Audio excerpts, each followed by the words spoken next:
Ben Graeme ने कहा था, स्टॉक सिर्फ एक कंपनी का मार्केट कोड नहीं होता, बल्कि एक हकीकी कारोबार में मलकियत है। इसी एक जुमले में पूरी सरमायाकारी की हिकमत है।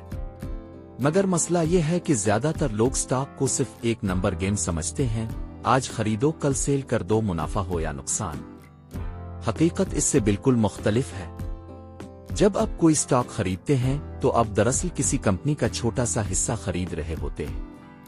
यानी अगर आप किसी सीमेंट कंपनी का शेयर लेते हैं तो आप उसके कारखानों, मशीनरी, सेल्स, इसके मुनाफा और नुकसान सब में शरीक हो जाते हैं। ये सिर्फ स्क्रीन पर चलने वाला नंबर नहीं, बल्कि एक कारोबार है जो प्रॉफिट भी कमाता है और नुकसान भी उठा सकता है।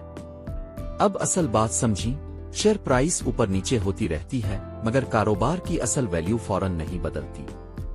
अगर मार्केट में पैनिक हो जाए तो अच्छी कंपनी का स्टॉक भी गिर जाता है, और कभी हाइप की वजह से कमजोर कंपनी का स्टॉक भी ऊपर चला जाता है। लेकिन इसका मतलब ये नहीं कि कंपनी की हकीकत भी इतनी जल्दी बदल गई है।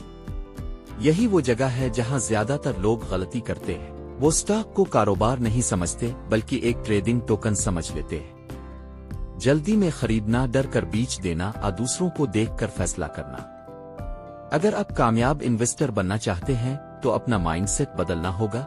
स्टॉक खरीदने से पहले खुद से पूछें, क्या मैं इस कारोबार में शरीक बनना चाहता हूं? क्या ये कंपनी लॉन्ग टर्म में ग्रो कर सकती है? क्या इसकी अर्निंग स्ट्रांग है?